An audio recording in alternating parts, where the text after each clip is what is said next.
Rabbi shrah li sadri wa yassir li amri wahlul 'uqdatan min lisani yafqahu qawli. Rabbi yassir wa la tu'assir wa tammim bil khair wa bika nasta'in ya Fatah. Assalamu alaikum wa rahmatullahi wa barakatuh. Alhamdulillah, during Ramadan, when you're fasting all day, you go to the masjid and you're praying all night. And then when you're at home, you're trying to read the Qur'an. And all of Ramadan, you have this serenity, this peace, like nothing matters. I can handle everything. Life is wonderful. You got that feeling going on throughout the whole month of Ramadan. And in the beginning, you go into the masjid and Taraweeh is really easy. And then as you start going into the month, Taraweeh starts to get harder. Standing for those rak'ah, it starts to get harder and harder. The more Qur'an that you've absorbed, the heavier it feels, because Qur'an is a heavy book. And so the more that you carry of it inside of you, the harder it gets. There's a story about the Prophet Muhammad sallallahu alaihi wasallam. He had his head laying on the lap of Aisha radiallahu anha, and he was getting the Qur'an revealed to him. And she said that his head was so heavy that she thought her legs were gonna break because of the weight of the Qur'an as it was being revealed to him. So Qur'an, for as much as it is heavy, it's still something that, subhanAllah, with all of the weight that it carries, it still gives us so much peace. So you go through the month of Ramadan and we're feeling good. And then Ramadan's done and it's like, quote unquote, real life starts happening again. And we might get back into that place where we're feeling stuck. That situation that may have existed before Ramadan, it comes back and we start feeling trapped. We get lost in our own thoughts. Whatever it is, whatever the challenges were pre-Ramadan, they come flooding back to us after Ramadan is over. A lot of times you'll hear people saying, oh, I don't want Ramadan to end. Why don't we want Ramadan to end? Because we want to keep that feeling going. Ramadan ends, but the Qur'an is still with us. How do we find that peace? How do we find our way out of this darkness? How do we get out of the slump outside of Ramadan? I want to start by talking about a story from the Qur'an. In the Qur'an, there's a story about a man, and he's a beloved man to Allah. Allah loves him, and he's a devout person to Allah. This is a person who is always remembering Allah. He's always in a dhikr. Allah is always on his tongue. So he's not somebody who's negligent. Okay, this is a man who Allah loves and who loves Allah. He's a prophet of Allah, and he's a man on a mission, and he's with his people and he's giving them dawah, calling them to Allah for years. In fact, hundreds of years, because in that time people lived for hundreds of years. Me and my ADHD brain, 100 years for me would just, I can't even fathom that, because 5 minutes feels like a week for me. But he gave dawah for hundreds and hundreds of years, and nobody was accepting his dawah. After 900 years, he only had about 10 people that had accepted Islam. Wow. So yeah, so eventually he's just he's frustrated, he's fed up, he's depressed, he's losing hope, because that's a long time to be given dawah. So one day that's it, he's had enough. I'm done with it, and he leaves the town, and that's it, I'm done with y'all. He's emotionally exhausted. I need a break. I got to step back from you people. Y'all you're draining me. And so he gets on a boat and sails away. Who am I talking about? Yunus, Jonah. Okay. So Jonah jumps on a ship because, it's like, your people are just too much for me. And he's on this ship, and then this storm comes, a bad storm, a really, really bad storm. And they're like, whoa, this is really bad. This ship can't handle it. We need to start getting rid of people. We got rid of luggage. Now we got to start getting rid of people. So they start drawing lots, and they draw straws. Yunus gets the short straw, but they like Yunus. So they're like, oh, let's do this again. So they do it again. They draw straws, and Yunus pulls the short straw. And like, oh no, let's do it one more time. Let's do it. And they pull the straws again. And Yunus keeps getting the short straw. So eventually they realize that we're going to have to throw Yunus over. So they throw Yunus over into the sea. Yunus sinks because obviously he's a human being, he's a body. So he sinks down into the sea. And a creature that some people call it a whale, Allah sends a creature to come and swallow him. So he gets swallowed up by this creature. And then this creature who swallowed him up dives down into the bottom of the ocean. So let's think about this now. I'm emotionally exhausted because the people I'm around just don't get it. So I walk away because I'm emotionally exhausted. I jump on a ship. I end up in a storm. I have to get thrown overboard. Then when I get thrown overboard, I get swallowed up by a whale. And this whale has now taken me to the depths of the ocean. And the reason why I'm saying this is because a lot of times we feel heartbreak. We feel despair. We feel hopelessness. If we just look at I don't even watch the news anymore. Because if you go through, if you're not getting a video of some devastation in Gaza, if you're not getting a video about some devastation in Sudan, if you're not getting politics, whatever it is, and that just doesn't even count with what I might be facing in my own personal life. So you've got despair upon despair, upon hopelessness, upon emotional exhaustion. You got all of these things that are draining you emotionally. Maybe it's debt, financial worries. How do I get through tomorrow financially? How do I pay this? How do I do this? There's so many things.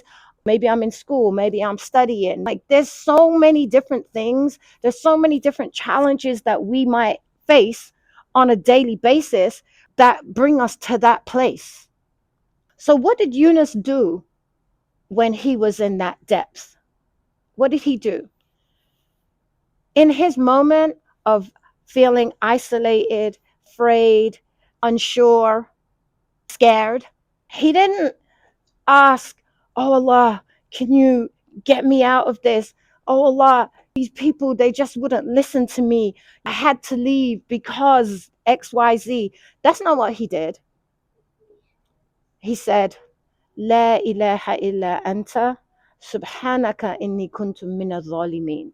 So he starts off with, there is no God except Allah. Glory be to you. Verily, I am of the wrongdoers. And this is said to be one of the most powerful dua that you can say. And this is why the title of my talk is Finding Peace in the Qur'an.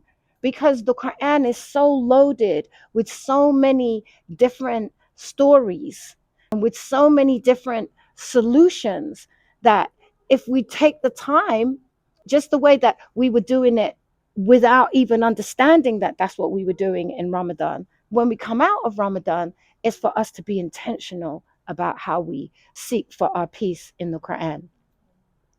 So let's talk about the simple dua and how it can give us this inner peace. We start off by affirming Allah, by understanding lā ilāha illā. When you understand that there's no God but Allah, when you accept that Allah is in control, then everything that's happening becomes part of Allah's plan. And if it's part of Allah's plan, then it must be okay. In the Qur'an, that's where we learned about Hajar radiallahu anha, when Ibrahim alayhi salam took her and left her in the desert. And when Ibrahim took her and left her in the desert, she said, Why? Wait, what are you doing? How are you just gonna leave me here in the middle of nowhere, like with a baby? What are you doing? And when he didn't respond, her question was, did Allah tell you to do this? And then when she realized, okay, this is Allah's plan, she found comfort. She found peace in that. La ilaha illallah. And then what? And then the outcome of that was Mecca. And here we are today, still doing sa'i every day. How many people are doing sa'i, taking her footsteps and remembering what she did? So the first step was La ilaha illa Anta, acknowledging that there's no God except Allah. Allah runs the show. Anything that's happening is happening because Allah wants it to happen. And then after you've gotten to that place where you concede the power to Allah, where you understand that Allah is the one that's in control, after he did that, what did he say? He said, Subḥānaka, glory be to you, O Allah. There's no God but, and you deserve for me to glorify you. I concede and I glorify you. I worship you. I understand that there is no higher power than you. So whatever is happening, whatever has befallen me, it can't happen except that you allow it to happen. And then he owns his mistake. Subḥānaka, innī kuntu minaẓ-ẓālimīn. Oh my gosh, I did something wrong. I was sinful. I made a mistake. Not, oh, they did this, they did that. But he owned his part. Regardless of what they did, this is what I did. This is what I did. And because he did that, what did Allah do? Allah answered him. Allah heard his dua, and Allah delivered him from out of the stomach of the whale. And that's what Allah says. So we answered him and we delivered him from the depths of his darkness. Allah took him. And when Allah delivered him, it says in the story that when he was delivered, it was like he was a newborn. He had no clothes on him. It's like he was being rebirthed. Okay? He was come anew. So in our lives today, in our real lives, what does the belly of that whale look like? It could be a broken relationship. It could be anxiety attacks or panic attacks. Don't get me wrong. I'm never saying that if you're depressed, that you shouldn't, if you're clinically depressed, that you must not see a psychiatrist, or you must not go to therapy, or you must not take medication. I do not advocate for leaving off medication and just doing Qur'an. So don't say Sister Khalida said that, because she didn't. But that's what the belly of the whale could look like. It could look like anxiety. It could look like panic attacks. It could look like my parents don't understand me. It could look like I don't understand my kid. It could look like I hate my job. It could look like spiritual numbness. It could look like I don't even understand what I'm doing anymore. That's what your belly of the whale could look like. You don't have to be in the belly of a whale, in the deepest, darkest ocean, in the middle of the night, to feel that level of despair. And when that happens, what do we have to do? That's the point at which we have to turn to Allah. What does Allah say in his books? Inna ma'al usri yusra. Inna ma'al usri yusra. Verily, with hardship comes ease. Allah tells us that in the Qur'an. And then Allah also tells us in the Qur'an, وَوَجَدْنَا ضَالًّا فَهَدَى. And I found you, he found you lost. He found you misguided. And what did he do? He guided you. And Allah also says in the Quran, وَلَا تَقْنَطُوا مِنْ رَحْمَةِ اللَّهِ. And do not despair of Allah's mercy. Because sometimes we believe that because we did something wrong, then that means that Allah's not going to have mercy on us. And that's the beauty of this dua, is that we can see that, yeah, Yunus did something wrong and Allah didn't turn his back on him. So if we've done something wrong, we don't have to believe that, oh, because I did this wrong thing, that means that Allah's not going to have mercy on me. Because I did this wrong thing, then that means that I have to suffer. Because I did this wrong thing, then that means my life has to be terrible. My life is never ever going to get better, and Allah's never ever going to forgive me. My life is just going to be miserable and end like this for the rest of my life. No, our mistakes are there to teach us how to be better. Because what you didn't know is that while he had walked away from this city, Allah put it in the hearts of those people in that city. Some stories say more than 1,000, some people say more than 100, but hundreds of people accepted the deen when he had walked away.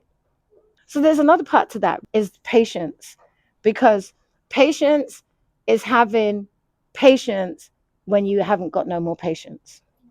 That's not, all that time before that wasn't really patience. That was just, I'm just keeping trying. And then the patience came in when I don't have no more patience. So he lost patience. He walked away. But what did Allah do? Allah rewarded all those seeds that he had planted, all the work that he had done. Allah managed to make that all bear fruit. So when he went back to his people, there was Muslims there. I don't know about you, but my family, I'd be making dua that Allah subhanahu wa ta'ala guide my mother. You know, I've been Muslim over 30 years. And there's part of me that wants to be like, oh, whatever. She's never going to be Muslim. But then I hear stories of 95-year-old grandmothers embracing Islam and 80-year-old grandmothers embracing Islam. And so I feel like, okay, well, he's not dead yet. So inshallah, there's hope. I'm going to just keep trying. And maybe Allah subhanahu wa ta'ala will give me the reward of Yunus alayhi salam. So again, Ramadan has left, but the Qur'an has not left. We still have the Qur'an with us. So when we feel like we're in the belly of the whale, we can turn to our Qur'an. We can put these practical habits into our life that will help to get us through these times. So one of the practical things that we can do is reciting one ayah a day, just one ayah. We have busy lives. Some of us we go to work, we look after kids, we got homework, whatever it is. You get up at this time in the morning and you go through your whole day. You don't have time. Find a time maybe to just do one ayah. Use a Qur'an journal. You can get them. I noticed these days you can get a Qur'an journal from Amazon. Or just get a notebook, because at the end of the day, that's what a journal is. It's a notebook. Get a notebook and start journaling. Start connecting with one ayah. How did this one ayah speak to me? What lesson can I learn from this one ayah? Imagine if you do that once a day, every day, by the end of the year, that's 365 ayah that you've done, that you've studied, that you've really, really connected with over the year. Okay? Just by doing one small ayah. And how long would that take? Maybe 5-10 minutes of your time. Keep a dhikr list in your phone. There are so many adhkar and dua in the Qur'an. When you're reading the Qur'an, you come across a dua or you come across a dhikr, stop. If you got an iPhone or whatever your phone is, if you've got that note section, just copy and paste that dua or that Qur'an, that dhikr, and put it into your notes, so that when you're going through your day, you can just open up your phone and that dua is there. Okay? When you're traveling, play the Qur'an on your phone. Download the Qur'an app, play the Qur'an app on your phone. When you're at home doing your housework or whatever it is, just have the Qur'an on in the background.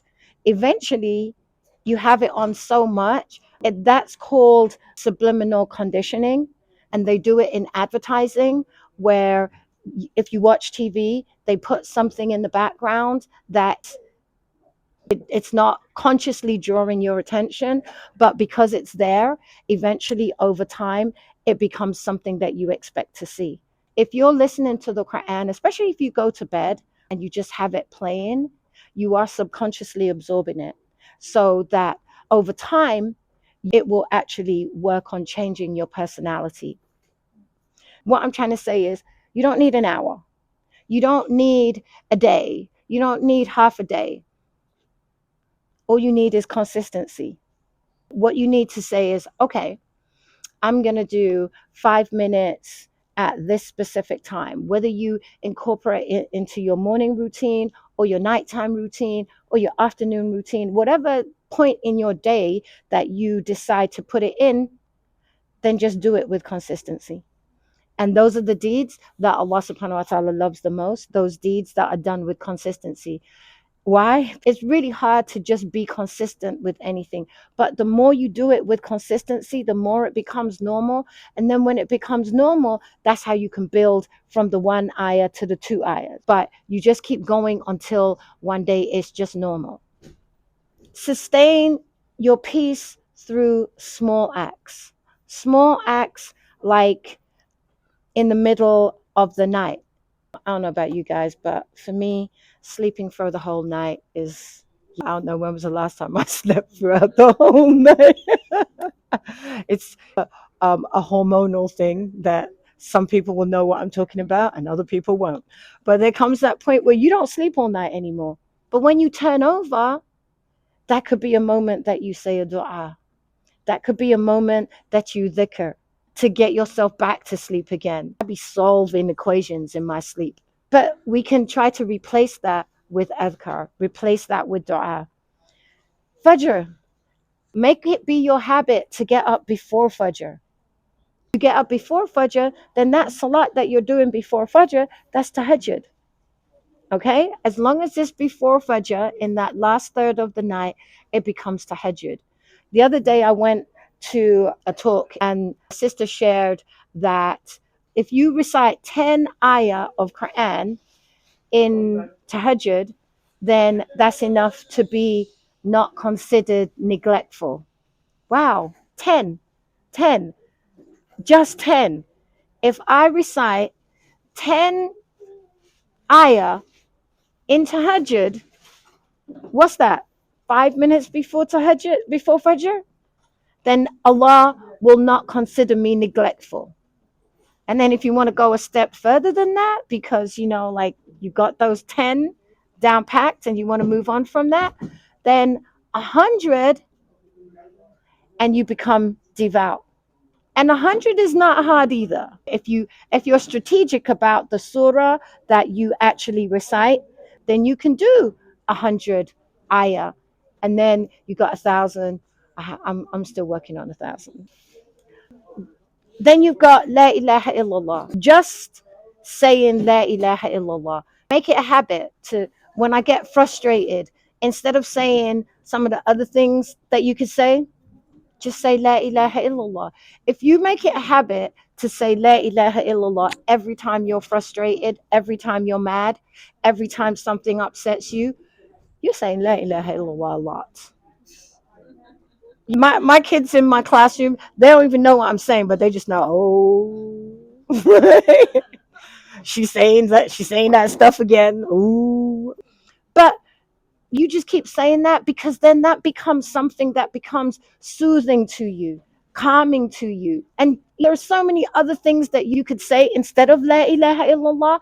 If you make that your habit to say La ilaha illallah, then how much of your tongue is getting purified? And remember, we're not looking for perfection. What are we looking for? We're looking for intentional acts done with consistency. I'm going to wrap up by just saying that life has its storms. Don't expect life to be storm-free. There's no such thing as a storm-free life. Some days you are going to feel like you don't want to get up in the morning. Some days you are going to feel like you want to hit somebody. Some days you are going to feel like you want to scream. But when those days happen, then turn to the story of Yunus alayhi salam. And remember that no matter how deep the darkness is, Allah hears you. No matter how bad that act is that you think you did, no matter how far away you feel like you have strayed from Allah, understand that Allah hears you.